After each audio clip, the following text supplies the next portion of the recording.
ಓಂ ನಮೋ ಭಗವತೆ ವಾಸುದೇವ. ಎಲ್ರಿಗೂ ನಮಸ್ತೆ.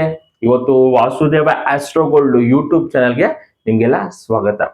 ಇವತ್ತಿನ ವಿಚಾರ ಏನಪ್ಪಾ ಅಂದ್ರೆ, Tamil Nadu CM chief minister C Joseph Vijay ಅವರ ಒಂದು ಜಾತಕದಲ್ಲಿ ಯಾವ ರೀತಿ ಪ್ರಭಾವ ಆಗಿದೆ ಅನ್ನೋದು ನನಗೆ ತಿಳಿಸ್ಕೊಡ್ತಾ ಹೋಗ್ತೀನಿ. ನೋಡಿ, ಮೊದಲನೇದಾಗಿ ಯಾವುದೇ ಒಬ್ಬ ವ್ಯಕ್ತಿ ಉನ್ನತ ಸ್ಥಾನಕ್ಕೆ ಹೋಗಿರುವಂತದ್ದು ಅಥವಾ ಈ ರೀತಿ ಹೆಸರು ಮಾಡಿರುವಂತದ್ದು ಆರೋಸ್ಕೋಪ್ ಎಕ್ಸ್ಪ್ಲೈನ್ ಮಾಡೋದು ಈಸಿ. ಓ, ಜಾತಕದಲ್ಲಿ ನಿನ್ಗೆ ಇಂತಿಂತ ಜಾಗದಲ್ಲಿ ಇದಿದೆ, ಸೊ ಅದಕ್ಕೆ ಅವರು ಫೇಮಸ್ ಆಗೋಗಿದ್ದಾರೆ ಅಂತ ಸುಲಭವಾಗಿ ಹೇಳ್ಬೋದು. ನಾನಿವತ್ತು ಏನಕ್ಕೆ ಇವರ ಆರೋಸ್ಕೋಪ್ ತಗೊಂಡು ಇದೇ ರೀತಿ ಎಷ್ಟೊಂದು ಜನ ತಗೊಳ್ಬಹುದು, ಒಬ್ಬ ಕಾಮನ್ ಪೀಪಲ್ ಕೂಡ ತಗೋಬಹುದು, ಅಥವಾ ಇದಕ್ಕಿನಾಗೆ ನಮ್ಮ ದೇಶದಲ್ಲಿ ಎಷ್ಟು ಜನ ಚೀಫ್ ಮಿನಿಸ್ಟರ್ ಇರ್ತಾರೆ, ಪ್ರೈಮ್ ಮಿನಿಸ್ಟರ್ ಇರ್ತಾರೆ, ಎಲ್ಲರೂ ಆರೋಸ್ಕೋಪ್ ಹಾಕೊಂಡಾಗ ಕೆಲವೊಂದು ಇನ್ಫಾರ್ಮೇಶನ್ ನಾವು ತಿಳ್ಕೊಳ್ಬೇಕಾಗುತ್ತೆ.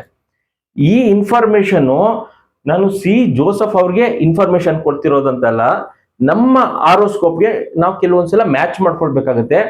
ಯಾವ ರೀತಿ ಜ್ಯೋತಿಷ ಶಾಸ್ತ್ರದಲ್ಲಿ ನಾವು ಎಡುಕ್ತಾ ಇದ್ದೀವಿ, ಎಲ್ಲಿ ನಾವು ತಪ್ಪು ಗ್ರಹಿಕೆ ಮಾಡ್ಕೊಂಡಿದ್ದೀವಿ, ಜ್ಯೋತಿಷ್ಯನ ಎಲ್ಲೆಲ್ಲಿ ನಾವು ಬೈತಾ ಇದ್ದೀವಿ, ಇದನ್ನ ನಾವು ತಿಳ್ಕೊಳ್ಬೇಕೇ ಹೊರತು ನಾನಿವತ್ತು ವಿಡಿಯೋ ಮಾಡ್ತಿರುವಂತದ್ದು ಚೀಫ್ ಮಿನಿಸ್ಟರ್ ಆದಂತ ಸಿ ಜೋಸಫ್ ಕಲ್ಲ. ನಮ್ಮ ಆರೋಸ್ಕೋಪ್ ಅಲ್ಲಿ ಎಲ್ಲೆಲ್ಲಿ ಡಿಫೆಕ್ಟ್ ಇದೆ, ಅದ್ ಯಾವ ರೀತಿ ಕರೆಕ್ಷನ್ಸ್ ಮಾಡ್ಕೊಳ್ಬೇಕು, ಅಷ್ಟಕ್ಕೆ ಮಾತ್ರ ಇದು ಸೀಮಿತವಾಗಿರುತ್ತೆ. ಮೊದಲನೇ ವಿಚಾರ ನೋಡಿ, ಈ ಆರೋಸ್ಕೋಪ್ ಬಗ್ಗೆ ಎಲ್ರಿಗೂ ಗೊತ್ತು.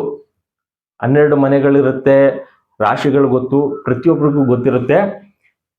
ಲಗ್ನ ಫಸ್ಟ್ ನಾವು ಜಾತಕ ವಿಶ್ಲೇಷಣೆ ಮಾಡುವಂತ ಸಮಯದಲ್ಲಿ ನಾನು ಎಲ್ಲ ಎಪಿಸೋಡ್ ಅಲ್ಲಿ ಹೇಳ್ತಿರ್ತೀನಿ, ಲಗ್ನದಿಂದ ನೋಡ್ಬೇಕಾಗುತ್ತೆ. ಇವರ ಒಂದು ಕಾಂಬಿನೇಷನ್ಸ್ ಅಲ್ಲಿ, ಸಿ ಜೋಸಫ್ ಅವರ ಕಾಂಬಿನೇಷನ್ಸ್ ಅಲ್ಲಿ ಅವರ ಲಗ್ನದಲ್ಲಿ ಸೂರ್ಯ, ಬುಧ ಮತ್ತೆ ಶನಿ ಗ್ರಹ ಇದೆ. 3 ಗ್ರಹಗಳಿದೆ ಅವರ ಲಗ್ನದಲ್ಲೇ. ಅವರ ಡೇಟು, ಟೈಮಿಂಗ್ಸು, ಪ್ಲೇಸು ನೀವು ಹಾಕೊಳ್ಬಹುದು, ಚೆಕ್ ಮಾಡ್ಕೊಳ್ಬಹುದು.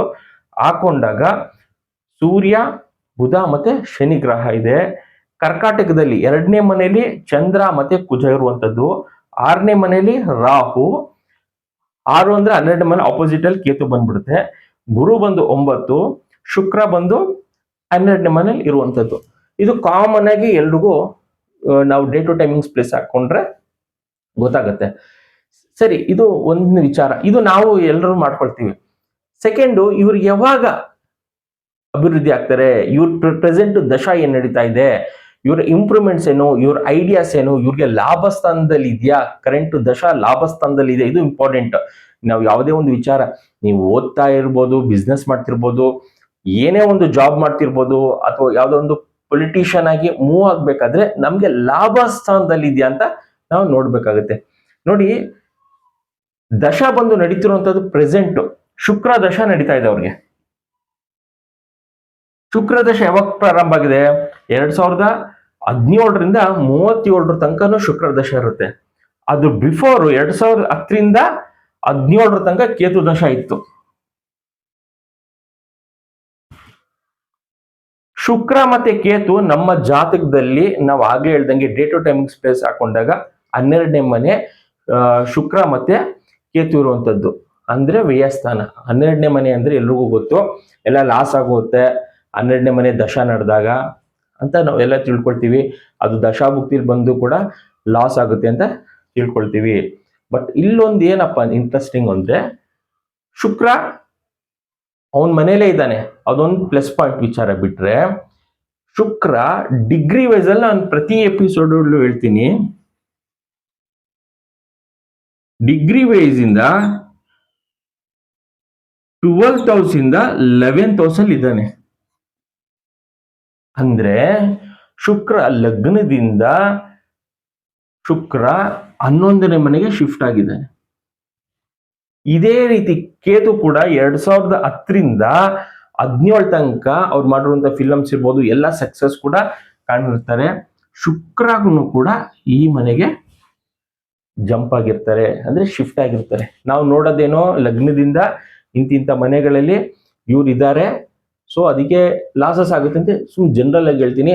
ಬಟ್ ಒಳಗಡೆ ಹೋಗಿ ನೋಡಿದಾಗ ಡಿಗ್ರಿ ವೈಸ್ ಅಲ್ಲಿ 11ನೇ ಮನೆಗೆ ಶಿಫ್ಟ್ ಆಗಿರುತ್ತೆ. ಸೇಮ್ ನಮ್ಮ ಹಾರೋಸ್ಕೋಪ್ ಅಲ್ಲೂ ಇದೇ ರೀತಿ ಇರುತ್ತೆ. ಸೇಮ್ ನಿಮ್ ಮದ್ವೆ ವಿಚಾರಕ್ಕೆ ಲಗ್ನದಿಂದ ಯಾವ್ದೋ ಒಂದು 7ನೇ ಮನೇಲಿ ಗ್ರಹ ಇರುತ್ತೆ ನೀವು ಅನ್ಕೊಂಡಿರ್ತ, ಅದು 7ನೇ ಮನೇಲಿ ಇರಲ್ಲ, ಅದು 6ನೇ ಮನೇಲಿ ಹೋಗ್ಬೋದು, 8ನೇ ಮನೆಗೆ ಹೋಗ್ಬೋದು. ನಾನು ಏನಕ್ಕೆ ಇವತ್ತು ಇವರ ಹಾರೋಸ್ಕೋಪ್ ಹಾಕೊಂಡಿದ್ದೀನಿ ಅಂದ್ರೆ, ಈಗ ಪ್ರೆಸೆಂಟ್ ಇವ್ರು ಚೀಫ್ ಮಿನಿಸ್ಟರ್ ಆಗಿದ್ದಾರೆ, ಎಲ್ರಿಗೂ ಗೊತ್ತಿರುವಂತ ವಿಚಾರಕ್ಕೋಸ್ಕರ ಇವ್ರದ್ದು ಹಾಕೊಂಡಿರ್ತೀನಿ ಹೊರತು ಯಾವುದೇ ಒಂದು ಪಬ್ಲಿಕ್ ಯಾರ್ದೇ ಹಾಕೊಂಡ್ರು ಇದೇ ರೀತಿ ಸಮಸ್ಯೆ ಅನುಭವಿಸ್ತಿರ್ತಾರೆ. ನಾನು ಎಲ್ಲಾ ಎಪಿಸೋಡ್ ಅಲ್ಲೂ ಹೇಳ್ತಾ ಇರ್ತೀನಿ, ಡಿಗ್ರಿ ವೈಸ್ ಅಲ್ಲಿ ನೋಡ್ಬೇಕು, ಕಾಂಬಿನೇಷನ್ಸ್ ಅಲ್ಲಿ ಫಲಗಳನ್ನ ಡಿಸೈಡ್ ಮಾಡ್ಬೇಕಾದ್ರೆ ಅಥವಾ ಹೇಳ್ಬೇಕಾದ್ರೆ ಅದ್ರ ಮೇಲೆ ನಾವು ಬೀಜಾಕ್ಷರಿ ಮಂತ್ರ, ಅದ್ರ ಮೇಲೆ ನಾವು ಉಂಗ್ರ, ರುದ್ರಾಕ್ಷಿ, ಕ್ರಿಸ್ಟಲ್ಸ್ ಎಲ್ಲ ಹಾಕೊಳ್ಬೇಕು ಅಂದ್ರೆ ಡಿಗ್ರಿ ವೈಸ್ ಅಲ್ಲಿ ನೋಡಿ ಗ್ರಹಗಳು ಏನ್ ಫಲ ಕೊಡುತ್ತೆ ಅಂತ ನಾನು ಹೇಳ್ತಿರ್ತೀನಲ್ಲ, ಸೇಮ್ ನೋಡಿ ಶುಕ್ರ ಕೇತು 12ನೇ ಮನೆಯಿಂದ 11ನೇ ಮನೆ ಬಂದು ಕುತ್ಕೊಂಡು ಎಲ್ಲಾ ತನ ಲಾಭ ಕೊಟ್ಬಿಟ್ಟಿರುತ್ತೆ. ನಾವು 12ನೇ ಮನೆಯಲ್ಲಿ ಇದೆ ಕೇತು ಅಂತ ನಾವು ಅನ್ಕೊಂಡಿರ್ತೀವಿ. ಇನ್ನೊಂದು ಇಂಟ್ರೆಸ್ಟಿಂಗ್ ವಿಚಾರ ಏನಂದ್ರೆ, ಈ ಸೂರ್ಯ ಬುಧ ಶನಿ ನಾವು ಏನು 1ನೇ ಮನೆಯಲ್ಲಿ ಇದೆ, ಲಗ್ನದಲ್ಲೇ ಇದೀವಿ ಅಂತ ಅನ್ಕೊಂಡಿದೀವಿ. ಸೂರ್ಯ ಇರ್ಬೋದು, ಶನಿ, ಬುಧ ಇವರೆಲ್ಲ ನೋಡಿ 12ನೇ ಮನೆ ಡಿಗ್ರಿ ವೈಸ್ ಅಲ್ಲಿ ಕೂತಿದ್ದಾರೆ. ಇವರೆಲ್ಲ ಇಲ್ಲಿ ಶಿಫ್ಟ್ ಆಗಿದ್ದಾರೆ. 12ನೇ ಮನೆ ಫಲ ಕೊಡುತ್ತೆ. ನಾವೇನ್ ಲಗ್ನದಲ್ಲಿದೆ ಅಂತ ನಾವು ಅನ್ಕೊಂಡಿರ್ತೀವಿ, ಲಗ್ನದಲ್ಲಿಲ್ಲ, 12ನೇ ಮನೆಗೆ ಶಿಫ್ಟ್ ಹಾಕಿರುವಂತದ್ದು. ಇದನ್ನ ಬೇಸಿಕ್ ತಿಳ್ಕೊಬಿಟ್ರೆ ನಾವು ಅಸ್ಟ್ರಾಲಜಿಲಿ ಯಾವುದೇ ರೀತಿಯ ಸಮಸ್ಯೆ ಇರಲ್ಲ. ನಾವೆಲ್ಲ ಏನ್ ಮಾಡ್ತೀವಿ, ಬರೀ ಮೇಲ್ನೋಟಿಕೆ ನೋಡಿ ಚಂದ್ರ ಬಂದು 2ನೇ ಮನೆಯಲ್ಲಿದೆ, ಕುಜ ಬಂದು 2ನೇ ಮನೆಯಲ್ಲಿದೆ ಅನ್ಕೊಂಡಿರ್ತೀವಿ. ಚಂದ್ರ ಮತ್ತೆ ಕುಜ 1ನೇ ಮನೆಗೆ ಶಿಫ್ಟ್, ಅಗೇನ್ ಇವರು ಈ ಮನೆ ಫಲ ಕೊಡ್ತಾರೆ. ಹೆಂಗೆ ಒಂದು ಗ್ರಹ ಬೇರೆ ಮನೆ ಕುತ್ಕೊಂಡು ಯಾವ ರೀತಿ ರಿಸಲ್ಟ್ ಕೊಡುತ್ತೆ ಅನ್ನೋದು ನಾವು ನೋಡ್ಕೊಳ್ಬೇಕು. ಕುಜ 1ನೇ ಮನೆಯಲ್ಲಿದ್ರು ಕುಜ ದೋಷ ಅಂತ ಹೇಳ್ತೀವಿ, 2ನೇ ಮನೆಯಲ್ಲಿದ್ರು ಕುಜ ದೋಷ, 4, 7, 8 ಮತ್ತು 12ರಲ್ಲಿದ್ರೆ ಕುಜ ದೋಷ ಅಂತ ಹೇಳ್ತೀವಿ. ಇವರ ಜಾತಕದಲ್ಲಿ ಲಗ್ನದಲ್ಲೇ ಕುಜ ಬರ್ತಾನೆ ಅಥವಾ 2ನೇ ಮನೆಯಲ್ಲಿದ್ರು ಕೂಡ ಕುಜ ದೋಷ ಅಂತ ಹೇಳೋದ್ರಿಂದ ಅವ್ರ ಕುಜ ದೋಷ ಇರೋದ್ರಿಂದನೇ ಇವತ್ತು CM ಆಗಿರೋದಕ್ಕೆ ಸಾಧ್ಯ. ನಾನು ಪ್ರತಿ ಎಪಿಸೋಡ್ ಅಲ್ಲೂ ಹೇಳ್ತೀನಿ, ಯಾರ ಜಾತಕದಲ್ಲಿ ಕುಜ ದೋಷ ಇರುತ್ತೆ ಅವ್ರಿಗೆ ಪವರ್ಫುಲ್ ಆಗಿರ್ತಾರೆ. ಅದ್ರಲ್ಲೂ 8ನೇ ಮನೆ 12ನೇ ಮನೆಯಲ್ಲಿ ಇದ್ರು ಅಂತೂ ವಿಪರೀತ ಕೋಪ. ಆ ಕೋಪ ಸಿಟ್ಟನ್ನು ನಾವು ಒಳ್ಳೆ ರೀತಿಯ ಯೂಸ್ ಮಾಡ್ಕೊಬಿಟ್ರೆ ನೀವು ಜೀವನದಲ್ಲಿ ಏನಾದ್ರೂ ನೀವು ಸಾಧನೆಯನ್ನು ಮಾಡ್ಬೋದು, ಅಚೀವ್ಮೆಂಟ್ ಮಾಡ್ಬೋದು. ಸಕ್ಸಸ್ಸೇ ಬೇರೆ, ಸಾಧನೆನೇ ಬೇರೆ. ನೀವು ಅಚೀವ್ಮೆಂಟ್ ಮಾಡ್ಬೇಕು ಜೀವನದಲ್ಲಿ ಅಂದ್ರೆ ಏನಾದ್ರು ಒಂದು ಯಾರು ಮಾಡದಿರೋ ಅಂತ ಕೆಲಸ ನೀವು ಮಾಡ್ಬೇಕು ಅಂದ್ರೆ ಆ ಕುಜ ದೋಷ ಮಾಡಿಸ್ಕೊಡುತ್ತೆ. ಸಕ್ಸಸ್ ಅಂದ್ರೆ ನಿಮ್ಮ ಲೈಫಲ್ಲಿ ನೀವು ಕೆಲ್ಸಕ್ಕೆ ಸೇರ್ಕೊಳ್ತೀರಾ, ಸಂಬಳ ತಗೊಳ್ತೀರಾ, ಎಂಜಾಯ್ ಮಾಡ್ತೀರಾ, ಅದು ನಿಮ್ಮ ಸಕ್ಸಸ್ ಆಗಿರುತ್ತೆ. ಯಶಸ್ಸು ನೀವು ಏನೋ ಒಂದು ಅನ್ಕೊಂಡಿರ್ತೀರಾ, ಅದು ಯಶಸ್ಸು. ಇನ್ನೊಬ್ರಿಗೆ ಬೇರೆಯವ್ರಿಗೆ ಮಾರ್ಗದರ್ಶನ ಆಗ್ಬೇಕು, ಇನ್ನೊಬ್ರು ಯಾರು ಮಾಡ್ದಿರಂಗೆ ನಾನು ಮಾಡ್ಬೇಕು, ಅಚೀವ್ಮೆಂಟ್ ಮಾಡ್ಬೇಕು, ಸಾಧನೆ ಮಾಡ್ಬೇಕು ಅಂದ್ರೆ ಕುಜದೋಷ ಇದ್ರು ಅವ್ರು ಈಸಿಯಾಗಿ ಮಾಡ್ಬಿಡ್ತಾರೆ. ಯಾಕಂದ್ರೆ ಅವ್ರಿಗೆ ವಿಲ್ ಪವರ್ ಜಾಸ್ತಿ ಇರುತ್ತೆ. ನಾವು ಕುಜದೋಷ ಅಂತ ನಾವು ಎಲ್ರಿಗೂ ಎದುರಿಸುವಂಥದ್ದಲ್ಲ. ಇಂಥ ಜಾತಕದವ್ರಿಗೆ ಏನ್ ಮಾಡ್ತೀರಿ, ಈಗ ಇವ್ರಿಗೆಲ್ಲ ಏನ್ ಮಾಡಿಸ್ತೀರಿ, ಈಗ ತಮಿಳ್ನಾಡು CM ಇರ್ತಾರೆ ಇವ್ರು, ವಿಜಯ್ ಅವರು, ಇವ್ರಿಗೆ ನಾವು ನಿಮ್ಗೆ ಕುಜದೋಷ ಇದೆ, ನೀನು ಕುಜದ ಶಾಂತಿ ಮಾಡಿಸು ಅಂತ ಹೇಳಕ್ಕಾಗತ್ತಾ? ಖಂಡಿತ ದೊಡ್ಡವ್ರಿಗೆ ಆ ರೀತಿ ಹೇಳಕ್ಕಾಗಲ್ಲ. ಯಾರು ಬಡವರು, ಮದ್ವೆ ಆಗ್ತಿರಲ್ಲ, ಮಕ್ಳ ಭಾಗ್ಯ ಇರಲ್ಲ, ಇಂಥವ್ರಿಗೆ ನಿನ್ಗೆ ಕುಜದೋಷ ಇದೆ ಮಾಡಿಸು ಅಂತ ಹೇಳಿ ಅವ್ರಿಗೆ ಮಾನಸಿಕ ಸ್ಥಿತಿ ಇನ್ನ ಕಳ್ಕೊಳ್ತಿರ್ತಾರೆ. ಇಂಥ ಆರೋಸ್ಕೋಪ್ ಇರೋರು ಅವ್ರು ಆರೋಸ್ಕೋಪೇ ನೋಡಲ್ಲ. ಇಂಥ ಯೋಗ ಇರೋರು ಸ್ಟ್ರಾಂಗ್ ಆಗಿರ್ತಾರೆ, ನಾನು ಏನು ನೋಡಲ್ಲ ಅಂತಿರ್ತಾರೆ. ಅವ್ರಿಗೆಲ್ಲಾನು ಒಳ್ಳೇದೇ ಆಗ್ತಾ ಇರುತ್ತೆ. ಯಾಕಂದ್ರೆ ಗ್ರಹಗಳು ಹಂಗ್ ಕೂತಿರುತ್ತೆ, ಹಂಗ್ ಮಾಡಿಸ್ತಾ ಇರುತ್ತೆ. ನಮ್ಮಂತವ್ರು ಏನ್ ಮಾಡ್ತೀವಿ ಅಂದ್ರೆ ದಶಾಭುಕ್ತಿಗಳಲ್ಲಿ ಏನೋ ಒಂದು ಸಮಸ್ಯೆ ಇರುತ್ತೆ, ಯಾವುದೋ ಒಂದು ಗುರು ಗ್ರಹನೋ ಶುಕ್ರನೋ ಸಮಸ್ಯೆ ಕೊಡ್ತಾ ಇರುತ್ತೆ, ನಿನ್ಗೆ ಕುಜನೇ ಸಮಸ್ಯೆ ಕೊಡ್ತಾ ಇರುತ್ತೆ ಅಂತ ಈ ರೀತಿ ಎದುರಿಸಿ ಲಾಭ ಮಾಡ್ಕೊಳ್ತಿರುವಂತದ್ದು. ಅವರು ಲಾಭ ಮಾಡ್ಕೊಂಡ್ರು ಪರವಾಗಿಲ್ಲ, ಪರ್ಮನೆಂಟ್ ಆಗಿ ಯಾರು ಜ್ಯೋತಿಷ ಕೇಳಕ್ ಹೋಗಿರ್ತಾರೆ ಅವ್ರ ತಲೆಗೆ ತುಂಬ ಕಳಿಸ್ಬಿಡ್ತಾರೆ. ನಿನ್ ಲೈಫ್ ಲಾಂಗ್ ಕುಜ ದೋಷ ಇದೆ, ಕದ್ಲಿ ವಿವಾಹ ಮಾಡಿಸು ಅಥವಾ ಕುಂಭ ವಿವಾಹ ಮಾಡಿಸು ಅಂತ ಹೇಳ್ ಕಳ್ಸ್ಬಿಟ್ರೆ ಹುಡುಗಿ ತಲೆ ಕೆಡ್ಸ್ಕೊಂಡು ಓಡಾಡುವಂಥದ್ದು. ಇಲ್ದಾರೆ ಕುಜ ದೋಷ ಇರೋರ್ನೇ ಹುಡ್ಕೊಂಬ ಅಂತಾರೆ. ಈ ರೀತಿ ಎಲ್ಲ ಪ್ರೆಸೆಂಟ್ ನಡೀತಿರುವಂಥದ್ದು. ಇದೆಲ್ಲ ಏನಕ್ಕೆ ಅಂದ್ರೆ ಬೇರೆಯವರ ಆರೋಸ್ಕೋಪ್ ಹಾಕೊಂಡು ನೋಡಿದಾಗ ನಮ್ಮ ಆರೋಸ್ಕೋಪು ಇದೇ ರೀತಿ ಇರುತ್ತೆ. ಇನ್ನೊಂದು ವಿಚಾರ ಏನಪ್ಪಾ ಅಂದ್ರೆ, ಇದೇ ಸರ ಕಾಂಬಿನೇಷನ್ಸ್ ಎಷ್ಟೊಂದು ಜನಕ್ಕೆ ಇರುತ್ತೆ. ಯಾಕೆ CM ಆಗಕ್ಕಾಗಲ್ಲ ಅಥವಾ ಪ್ರೈಮ್ ಮಿನಿಸ್ಟರ್ ಆಗಕ್ಕಾಗಲ್ಲ? ಇದು ಪೂರ್ವ ಪುಣ್ಯ ವಿಚಾರಕ್ಕೆ ಸಂಬಂಧಪಟ್ಟಿರುವಂಥದ್ದು. ಒಬ್ಬ ವ್ಯಕ್ತಿ ಒಂದೇ ನಿಮಿಷದಲ್ಲಿ ಒಂದೇ ಗಳಿಗೆಯಲ್ಲಿ ಹುಟ್ಟಿರುವಂತವನು ಒಬ್ಬ CM ಆಗ್ತಾನೆ, ಒಬ್ಬ ಬ್ಯಾಂಕ್ ಮ್ಯಾನೇಜರ್ ಆಗ್ತಾನೆ, ಒಬ್ಬ ಇನ್ನೇನೋ ಆಗ್ತಾನೆ. ಒಂದು ಅಗ್ರಿಕಲ್ಚರ್ ಅಲ್ಲೇ ನೇಮ್ ಮಾಡಿರುವಂತದ್ದು ಅವನ ಪೂರ್ವ ಪುಣ್ಯ ಕರ್ಮದ ಮೇಲೆ ಹೋಗುತ್ತೆ. ಇದು ಅವನ್ ಯಾರು ಡಿಸೈಡ್ ಮಾಡಕ್ಕಾಗಲ್ಲ. 11ನೇ ಮನೆ ನಾನು ಹೇಳ್ಬೋದು, ನಿಮ್ಮ ಜಾತಕದಲ್ಲಿ ಶುಕ್ರ ದಶ ನಡೀತಾ ಇದೆ, 11ನೇ ಮನೆ ಇದೆ, ನೀವ್ ಏನ್ ಮಾಡಿದ್ರು ಲಾಭ ಅಂತ ನಾನು ಹೇಳ್ಬೋದು. ನೀನ್ CM ಆಗ್ತಿ ಅಂತ ಹೇಳಕ್ಕಾಗಲ್ಲ. ಯಾಕಂದ್ರೆ ಅವರ ದಶಾಭುಕ್ತಿ ಈಗ ನಾವು ಇವ್ರ ಚೀಫ್ ಮಿನಿಸ್ಟರ್ ಅಂತ ನಮ್ಗೆ ಗೊತ್ತಾಗೋಗಿದೆ, ನಾವ್ ಹೇಳ್ತಾ ಇದ್ದೀವಿ 11ನೇ ಮನೆ ಲಾಭಸ್ಥಾನದಲ್ಲಿದೆ, ಇವ್ರಿಗೆ ಶುಕ್ರದಶ ನಡೀತಾ ಇದೆ ಅಂತ ನಾನು ಹೇಳ್ತೀನಿ. ಈಗ ಹುಟ್ಟಿರುವಂತ ಮಗುಗೆ ಅಥವಾ ಒಂದ್ 20 ವರ್ಷನೋ 30 ವರ್ಷನೋ ಬಂದಿರುತ್ತೆ ಜಾತಕ ಅಂತ ಕಾಂಬಿನೇಷನ್ 11ನೇ ಮನೆ ಇದೆ, ನೀನ್ ಏನ್ ಮಾಡಿದ್ರು ಅದು ನಿಮ್ಗೆ ಲಭಿಸುತ್ತೆ ಅಂತ ನಾವು ಹೇಳ್ಬೋದು. ಅದ್ರ ಮೇಲೆ ನೀವು ವರ್ಕೌಟ್ ಮಾಡ್ಬೇಕಾಗುತ್ತೆ. ನಾನು ಇಂಥ ಕ್ಷೇತ್ರದಲ್ಲಿ ನೀವು ಆಯ್ಕೆ ಮಾಡ್ಕೊಳ್ಬೇಕು, ಅದು ಯಾವ ಕ್ಷೇತ್ರ ಅಂತ ನಿಮಗ್ ಬಿಟ್ಟಿರುವಂತದ್ದು. ಅದು ಪೊಲಿಟಿಷಿಯನ್ಸ್ ಇರ್ಬೋದು, ಅಥವಾ ಯಾವ್ದೋ ಒಂದು ಮ್ಯಾನೇಜರ್ ಆಗ್ಬೇಕು, ನಾನು ಯಾವ್ದೋ ಒಂದು ಬಿಸ್ನೆಸ್ ಮ್ಯಾನ್ ಆಗ್ಬೇಕು, ಯಾರು ಮಾಡ್ದಿರೋಂಥ ಕೆಲಸ ನಾನು ಮಾಡ್ಬೇಕು, ನನ್ನ ಜಾತಕದಲ್ಲಿ 11ನೇ ಮನೆ ಇಟ್ಟಾಗಿದೆ, ಅನ್ನೋ ಡಿಗ್ರಿ ವೈಸ್ ಅಲ್ಲಿ 11ನೇ ಮನೆ ಗ್ರಹಗಳಿದೆ, ನನ್ಗೆ ದಶಾ ಕೂಡ ಅದೇ ನಡೀತಾ ಇದೆ ಅಂದಾಗ ನೀವು ಏನ್ ಬೇಕೋ ಅದನ್ನ ಸಾಧನೆ ಮಾಡ್ಬೋದು. ನಾವು ಹೇಳ್ಬೋದು, ಇಂಥ ಸಾಧನೆ ನಿನ್ಗೆ ಜಾತಕದಲ್ಲಿ ಈಗಿದೆ, ನೀನ್ ಮಾಡ್ಬೋದು ಅಂದ್ರೆ ನೀವು ಪ್ರಯತ್ನ ಪಟ್ರೆ ಖಂಡಿತ ಅದು ಯಶಸ್ಸು ಸಿಗುತ್ತೆ. ಇವ್ರು ಪ್ರಯತ್ನ ಪಟ್ಟಿದ್ದಾರೆ, ಇವತ್ತು ಪ್ರಯತ್ನ ಪಟ್ಟಿದ್ದಾರೆ. ಶುಕ್ರ ದಶ 2017ರಿಂದ 37 ತನಕ ಇರುತ್ತೆ. 37 ತನಕನೂ ಇವರು ಚೀಫ್ ಮಿನಿಸ್ಟರ್ ಆಗೋ ಬಂತ ಭಾಗ್ಯ ಇದೆ.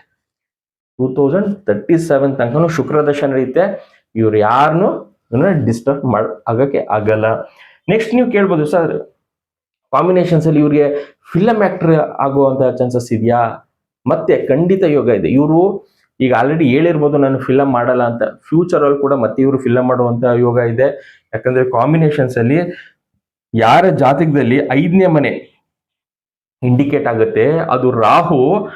ಮತ್ತೆ ಈಗ 2037 ಆದ್ಮೇಲೆ ನಾವು ನಕ್ಷತ್ರ ಅಂತ ನೋಡ್ತೀವಿ, ಇದು ತುಂಬಾ ಇಂಪಾರ್ಟೆಂಟು. ಕೇತು ವಿನ ನಕ್ಷತ್ರದಲ್ಲಿ 1ನೇ ಮನೆ ಕಾಂಬಿನೇಷನ್ ಮತ್ತೆ 5ನೇ ಮನೆ ಕಾಂಬಿನೇಷನ್ ಇದೆ. 2010ರಿಂದ 17 ತನಕ ಫೇಮಸ್. ಮತ್ತೆ 12 ಮತ್ತೆ 12ನೇ ಮನೆ ವಿಪರೀತ ಓಡಾಟ. ಈಗ 12ನೇ ಮನೆ ನಕ್ಷತ್ರದಲ್ಲಿ CM ಆದ್ಮೇಲೆ ಓಡಾಟ ಇದ್ದೇ ಇರುತ್ತೆ, ಕಾಮನ್. ಮತ್ತೆ 9ನೇ ಮನೆ ಇರೋದ್ರಿಂದ ಇವ್ರಿಗೆಲ್ಲರೂ ಸಪೋರ್ಟ್ ಮಾಡ್ತಾರೆ. ಇವತ್ತು ಇವ್ರು ಯಾರ್ಯಾರು ಬೇಡ, ಇವ್ರು ಪಕ್ಷದವರು ಬೇರೆ ಪಕ್ಷದವರೆಲ್ಲ ಹೇಳ್ತಾರೆ, ಇವರೆಲ್ಲ ಬೇರೆ ಬೇರೆ ಪಕ್ಷದವರು ಕೂಡ ಇವ್ರಿಗೆ ಸಪೋರ್ಟ್ ಮಾಡುವಂತದ್ದು.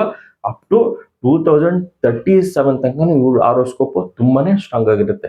ಅದು ತದನಂತರ ಸೂರ್ಯ ದಶ 12ನೇ ಮನೆ ಬರುತ್ತೆ, ನಕ್ಷತ್ರದಲ್ಲಿ 5 ಬರೋದ್ರಿಂದ ಸಬ್ಲಾಡ್ ಎಲ್ಲ ಬರೋದ್ರಿಂದ ಮತ್ತೆ ಇವ್ರು ಫಿಲಮ್ಗೆ ಹೋಗುವಂತ ಚಾನ್ಸಸ್ ಇರುತ್ತೆ. ಮತ್ತೆ ಇವ್ರಿಗೆ 2037 ಆದ್ಮೇಲೆ ಈ CM ಮತ್ತೆ ಈ ಆಕ್ಟಿಂಗ್ ಎರಡು ಬಾಕಿನೂ ಇವ್ರಿಗೆ ಇರುವಂತದ್ದು. ಶುಕ್ರ ದಶ 2037 ಇರೋ ತನಕ ಇವ್ರನ್ನ ಯಾವುದೇ ಕಾರಣಕ್ಕೂ ಡಿಸ್ಟರ್ಬ್ ಅಂತೂ ಮಾಡಕ್ಕಾಗಲ್ಲ. ಯಾಕಂದ್ರೆ ಯೋಗ ಆ ರೀತಿ ಇದೆ. ಶುಕ್ರ 11ನೇ ಮನೆ ಲಾಭ ಸ್ಥಾನ ತೋರಿಸ್ತಾ ಇದೆ. ಆ ನಕ್ಷತ್ರದಲ್ಲೂ 12ನೇ ಮನೆ ಎಲ್ಲಾ ಕಡೆನೂ ಓಡಾಟ ಮಾಡಿ ಲಾಭಸ್ಥಾನ, ಅದ್ರ ಜೊತೆ 3ನೇ ಮನೆ ಇರೋದ್ರಿಂದ ಒಳ್ಳೆ ಕಮ್ಯುನಿಕೇಶನ್, ಇವ್ರ ಮಾತು ಕೇಳಕ್ಕೆ ಜನ ಕ್ಯೂ ನಿಲ್ತಾರೆ, ಆ ರೀತಿ ಇರುವಂತದ್ದು. ಅದ್ರ ಜೊತೆಗೆ 9ನೇ ಮನೆ ಇರೋದ್ರಿಂದ ಭಾಗ್ಯಸ್ಥಾನ ಇರೋದ್ರಿಂದ ಇವ್ರಿಗೆ ಒಳ್ಳೆ ಎಲ್ರೂ ಸಪೋರ್ಟ್ ಇರುತ್ತೆ. ಮೇನ್ ಆಗಿ ಸಪೋರ್ಟ್ ಇಂಪಾರ್ಟೆಂಟ್, ಅದು ಕೂಡ ಇರುತ್ತೆ. ಇನ್ನು ಹಾಗೆ ಹೇಳ್ದಂಗೆ ಇದು ಇಂಪಾರ್ಟೆಂಟ್. ನಾವು ಮೇನ್ ಚಾಟ್ ಏನು ನೋಡ್ತೀವಿ ಅದು ನೋಡಿ ಫೈನಲ್ ಮಾಡಿ ಟೆನ್ಷನ್ ಮಾಡ್ಕೊಳ್ಳೋ ಅವಶ್ಯಕತೆ ಇಲ್ಲ. ಡಿಗ್ರಿ ವೈಸ್ ಅಲ್ಲಿ ಗ್ರಹಗಳು ಎಲ್ಲಿದೆ ಅನ್ನೋದು ನಾವು ನೋಡ್ಕೊಳ್ಬೇಕು. ನೋಡಿ, ರಾಹು ಬಂದು ನಾನು ಇಲ್ಲಿ 6ನೇ ಮನೆ ಅಂತ ಬರ್ದಿದ್ದೀನಿ ಡಿಗ್ರಿ ವೈಸ್ ಅಲ್ಲಿ, ಆಯ್ತಾ? 6ನೇ ಮನೆ ಅಂತ ಬರ್ದೀನಿ. ಅಲ್ಲಿ ನೋಡಿ 5ನೇ ಮನೆಗೆ ಶಿಫ್ಟ್ ಆಗಿದೆ.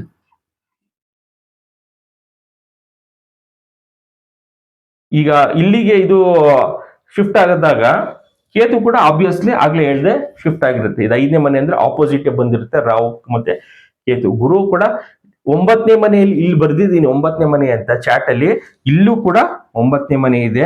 ಸೊ ಇದು ಡಿಗ್ರಿ ವೈಸ್ ಅಲ್ಲಿ ಚೇಂಜ್ ಆಗಿಲ್ಲ, 9ನೇ ಮನೆಯಲ್ಲೇ ಇದೆ. ಬೇರೆ ಎಲ್ಲ ಚೇಂಜ್ ಆಗಿದೆ.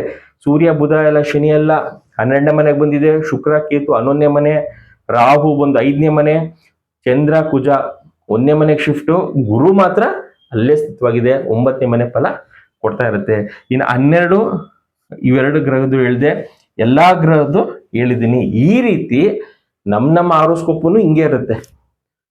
ಹಿಂಗಿದ್ದಾಗ ನಾವು ತಗೊಳ್ಳುವಂತ ಎಜುಕೇಶನ್ ಸಿಸ್ಟಮ್ ಯಾವ್ದಿರ್ಬೋದು, ನಾವು ತಗೊಳ್ಳುವಂತ ಕೆಲಸದಲ್ಲಿ, ಅಥವಾ ನಾವು ಬಿಸ್ನೆಸ್ ಮಾಡ್ಬೇಕಾ, ಅಥವಾ ನಮ್ಗೆ ಮದುವೆ ವಿಚಾರಕ್ಕೆ ಕಾಂಬಿನೇಷನ್ಸ್ ಈಗ ಚೆನ್ನಾಗಿದ್ಯಾ, ಇದನ್ನ ನಮ್ಮ ಆರೋಸ್ಕೋಪ್ ಅಲ್ಲಿ ನೋಡಿದಾಗ ನಮ್ಗೆ ಗೊತ್ತಾಗುತ್ತೆ ನಮ್ಗೆ ಏನ್ ಸಮಸ್ಯೆ ಅನುಭವಿಸ್ತಾ ಇದೀವಿ ಅಂತ. ನಮ್ಗೆ ಈಗ ಕಾಂಬಿನೇಷನ್ಸ್ ಅಲ್ಲಿ 7ನೇ ಮನೆ ಅಂತ ನಾವು ಅನ್ಕೊಂಡಿರ್ತೀವಿ, ಲಗ್ನದಲ್ಲಿ 7ನೇ ಮನೆ ಇಂಥ ಗ್ರಹ ಇದೆ ಅಂತ. ಅದೇನಾಗುತ್ತೆ ಅಂದ್ರೆ 7ರಿಂದ 8ಕ್ಕೆ ಹೋಗೋದು ಅಥವಾ 7ರಿಂದ 6ನೇ ಮನೆಗೆ ಬಂದು ನಿಮ್ಗೆ ಅದೇ ಗ್ರಹ ಸಮಸ್ಯೆ ಕೊಡ್ತಾ ಇರುತ್ತೆ. ನಾವು ಏನಂತೀವಿ, 7ನೇ ಮನೇಲಿ ಈ ಗ್ರಹ ಇದೆ ಅಂತ ನಾವು ಅಂದಿರ್ತೀವಿ. ಅದು ಡಿಗ್ರಿ ವೈಸ್ ನಿಮ್ಗೆ ಹೇಳಿದ್ನಲ್ಲ ಅದೇ ರೀತಿ ಶಿಫ್ಟ್ ಆಗಿರುವಂತ ವಿಚಾರ. ಇದಿಷ್ಟು ವಿಚಾರ ಸಿ ಜೋಸಫ್ ವಿಜಯ್ ಬಗ್ಗೆ ಇದೊಂದು ಜಸ್ಟ್ ಎಕ್ಸಾಂಪಲ್ ಅಷ್ಟೇ. ಇದೇ ರೀತಿ ಪ್ರತಿಯೊಬ್ಬರದು ಹಾಕೊಂಡ್ರು ಇದೇ ರೀತಿ ಎಕ್ಸಾಂಪಲ್ಸ್ ಬರ್ತಾ ಇರುತ್ತೆ, ಇದೇ ರೀತಿ ರಿಸಲ್ಟ್ಸ್ ಬರ್ತಾ ಇರುತ್ತೆ. ನಿಮ್ಮ ಆರೋಸ್ಕೋಪ್ ಅಲ್ಲೂ ತುಂಬಾ ಥ್ರಿಲ್ಲಿಂಗ್ ಆಗಿರುತ್ತೆ. ಓ, ನನ್ನ ಕಾಂಬಿನೇಷನ್ಸ್ ಅಲ್ಲಿ ಈ ರೀತಿ ಇದೆಯಾ, ಓ ನಾನು ಇಷ್ಟು ವರ್ಷನೇ ನಾನು ಲಾಸ್ ಮಾಡ್ಕೊಂಡಲ್ಲಪ್ಪ, 12ನೇ ಮನೇಲಿದೆ, ದುಸ್ಥಾನದಲ್ಲಿದೆ, 6ನೇ ಮನೇಲಿದೆ, 8ನೇ ಮನೇಲಿದೆ ಅಂತ ಆ ಗ್ರಹಕ್ಕೆ ಸಂಬಂಧಪಟ್ಟಿರೋಂಥದ್ದೆಲ್ಲ ದಾನ ಮಾಡಿದ್ನಲ್ಲಪ್ಪ ಅಂತ ಎಷ್ಟೊಂದ್ ಜನ ಇದು ಮಾಡ್ಕೊಂಡಿರ್ತಾರೆ. ನಮ್ಮ ಕನ್ಸಲ್ಟೇಷನ್ ಅಲ್ಲಿ ತಲೆ ಚೆಚ್ಕೊಂಡಿರ್ತಾರೆ. ಓ ಸರ್, ಇಷ್ಟು ವರ್ಷ ನಾನು ಗೊತ್ತಿಲ್ವಲ್ಲ ಸರ್ ಕಾಂಬಿನೇಷನ್ ಅಲ್ಲಿ ಗ್ರಹಗಳು ಇಲ್ಲೆಲ್ಲಿದೆ ಅಂತ ತಿಳ್ಕೊಳಕ್ಕೆ ನನ್ಗೆ 50 ವರ್ಷ ಆಗೋಯ್ತಲ್ಲ ಸರ್ ಅಂತ ಅನ್ಕೊಂಡಿರ್ತಾರೆ. ಇದೇ ತರ ನಿಮ್ಮ ಆರೋಸ್ಕೋಪ್ ಅಲ್ಲಿ ನೋಡಿಕೊಂಡು ನಿಮ್ಗೆ ಏನ್ ರಿಕ್ವೈರ್ಮೆಂಟ್ ಇದೆ ಅದು ಇಂಪಾರ್ಟೆಂಟ್. ನಿಮ್ಗೆ ಮದುವೆ ವಿಚಾರಕ್ಕೆ ಕಾಂಬಿನೇಷನ್ಸ್ ಒಂದೊಂದು ಬೇರೆ ಕೊಡುತ್ತೆ. ನಿಮ್ಗೆ ಕೆಲ್ಸಕ್ಕೆ ಬೇಕು ಅಂದ್ರೆ ಕೆಲವೊಂದ್ಸಲ 6ನೇ ಮನೆ ನಾವು ನೋಡ್ತಿರ್ತೀವಿ, 10ನೇ ಮನೆ ನೋಡ್ತೀವಿ, 11ನೇ ಮನೆ ಲಾಭ ಇದೆಯಂತೆಲ್ಲ ನಾವು ನೋಡ್ತೀವಿ. ಓಕೆನಾ? ಅದೇ ನಾವು ನಿಮ್ ಮದುವೆ ವಿಚಾರಕ್ಕೆ ಬಂದಾಗ 6 ನೋಡಲ್ಲ, 10 ನೋಡಲ್ಲ. ಯಾಕಂದ್ರೆ 6, 10 ಅಷ್ಟು ಆಪೋಸಿಟ್ ಆಗಿರೋದು. ಅಲ್ಲಿ 2ನೇ ಮನೆ, 7, 11ನೇ ಮನೆ ಕಾಂಬಿನೇಷನ್ಸ್ ಯಾವ್ದಿದೆ ಆ ಗ್ರಹಕ್ಕೆ ಸಂಬಂಧಪಟ್ಟಿರುವಂತದ್ದು ಉಂಗುರ, ರುದ್ರಾಕ್ಷಿ, ಮಂತ್ರಪಟ್ಟೆ ಮಾಡ್ಬೇಕಾಗುತ್ತೆ. ಎಷ್ಟೊಂದ್ ಜನ ಏನ್ ಅನ್ಕೊಳ್ತಾರೆ, ಸರ್ ಲಗ್ನದಿಂದ 7ನೇ ಮನೆಯಲ್ಲಿ ಖಾಲಿ ಇದೆಯಲ್ಲ, 2ನೇ ಮನೆಯಲ್ಲಿ ಖಾಲಿ ಇದೆಯಂತಲ್ಲ, ಅದು ಖಾಲಿ ಅಲ್ಲ, ಬೇರೆ ಗ್ರಹಗಳು ಯಾವ್ದಿದೆ ಅಂತ ನೋಡ್ಕೊಳ್ಬೇಕು. 11ನೇ ಮನೆಯಲ್ಲಿರುವಂತ ಗ್ರಹ ಅವೆರಡು ಮನೆ ಆಕ್ಟಿವ್ ಆಗಿರುತ್ತೆ. ಉದಾಹರಣೆಗೆ ಹೇಳ್ತೀನಿ ನೋಡಿ, ನಿಮ್ದು ಯಾವ್ದಾದ್ರು ಒಂದು ವೃಶ್ಚಿಕ ಲಗ್ನ, ಈ ಲಗ್ನಾಧಿಪತಿ ಬಂದು ಕುಜ 9ನೇ ಮನೆಯಲ್ಲಿ ಇರ್ತಾರೆ. ಇದು ನಿಮ್ದು ವೃಶ್ಚಿಕ ಲಗ್ನ ಅನ್ಕೊಳ್ಳಿ, ಕುಜ 9ನೇ ಮನೆಯಲ್ಲಿ ಇರ್ತಾರೆ. ಆಗೇನಾಗುತ್ತೆ, 9ನೇ ಮನೆ ಇಟ್ಟಾಗಿರುತ್ತೆ. ಇದು ನಾವು ಇಟ್ಟು ತೀರಿ ಅಂತ ಕರಿತೀವಿ. 9ನೇ ಮನೆ ಇಟ್ಟಾಗುತ್ತೆ. ಇದ್ರ ಜೊತೆ ಒಂದು ಅವ್ರ ಮನೆ ಯಾವುದು, ವೃಶ್ಚಿಕ ಮತ್ತೆ ಮೇಷ, 1 ಮತ್ತೆ 6 ಈ ರೀತಿ ತಗೊಂಡಿರುತ್ತೆ. 1, 6, 9 ಅವರು 2 ಮನೆನೂ ತಗೊಂಡಿರುತ್ತೆ.